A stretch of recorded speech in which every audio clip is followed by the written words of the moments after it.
What if I told you that calling your church staff a family might be one of the things that's holding your team back? Why? Think about it. Families tolerate dysfunction, but let's compare that to, I don't know, say a jazz band, right? They depend on trust and timing and talent. And today we're going to talk about the difference. We're going to unpack this metaphor. It'd be fun. I love to do stuff like this. We're going to unpack the metaphor between calling your church staff a family and maybe considering your church staff to be more of a jazz band. And hopefully this metaphor can help you unlock maybe a healthier, more agile ministry team culture. All right, so let's go. Hi there. My name's Todd Rhodes. I'm one of the co-founders over at chemistrystaffing.com. And I'm your host right here. You're listening to the Healthy Church Staff Podcast. All right, so it sounds really nice. As a staff, we're one big happy family. But in reality, families often put up with unhealthy patterns in the name of loyalty. And in ministry, when we consider our staff a family, we act like families a lot of times. And here's what it looks like. We keep toxic staff because we've been through so much together. We're family, right? We avoid having hard conversations because they're like a brother to me. They're like family. So we don't have the hard conversations. Maybe there are blurred lines between pastoral care and professional expectations because we look at ourselves as a family. You ever think to yourself, we're too close to have this confrontation? That's the family model that's creeping in. And the truth of the matter is the church and your church staff isn't a holiday dinner. It's a mission, and that mission needs something stronger than just a sense of family and sentimentality, okay? So what I want to do is look at a contrast to saying our church staff, viewing them as a family, and maybe let's use this metaphor. Let's look at our church staff maybe instead of a family, look at them as a jazz band. All right, so stick with me. I know, stick with me. Please indulge me just for a second. Picture with me a jazz band, all right? Every player brings their own instrument. They bring their own skill set. They bring their own flavor. Nobody's trying to be the star. They're riffing off each other, and they're adapting in real time, right? In a jazz band, trust is foundational. If one player drops the beat, the rest feel it. In a jazz band, timing is absolutely everything.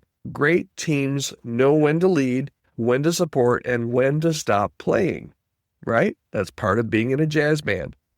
In jazz band, your talent matters, not in a prideful way, but because excellence honors the music and the audience.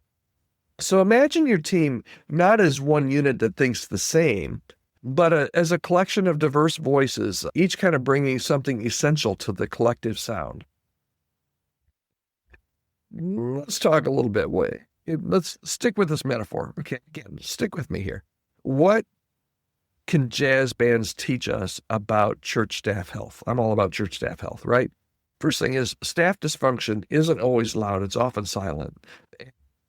But the truth is, if you're in a jazz band, you can't fake that chemistry. It's obvious when it's not working. Have you ever heard a jazz band that just wasn't very good? I have. And you can tell if the members of the band don't trust each other, if they're not gifted in their own instrument, in their own area, if they're not working together, that dysfunction, it's going to show very quickly.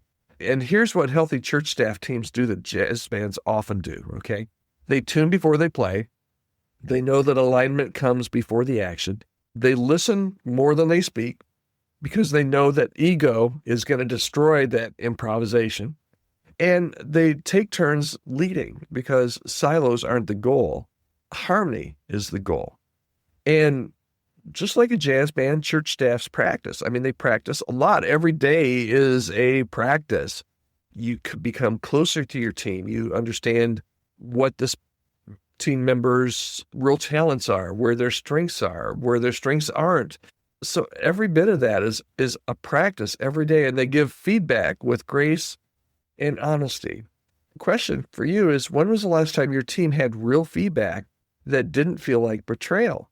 We need to be clear, your ministry team should still care deeply about one another, just like a family, right? I'm not saying that you don't care deeply, but care without clarity is going to create chaos. And if you think about it, this jazz band model, it still honors the relationships, but it places a healthy boundary around roles and expectations and performance. You can still love each other, but you also have the courage to say, hey, we're out of sync here.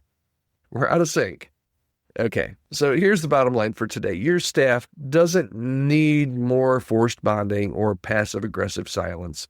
That often happens when we talk about family. A lot of families are like that. Your staff, what they need instead is rhythm and trust and maybe even a little bit of jazz. Right? Stop aiming to be a family. Start becoming a band. If this hits home for you, I'd love to hear your response. Maybe you're like, Todd, that's totally bogus. Can't believe you just recorded a podcast about it. I'd love to hear from you too. Just be gentle and nice.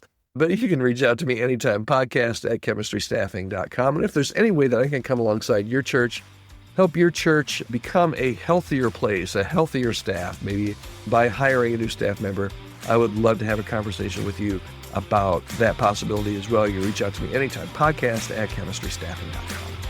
All right, that's it for today. I hope you have a great day, and we will be right back here tomorrow on the Healthier Church Staff Podcast.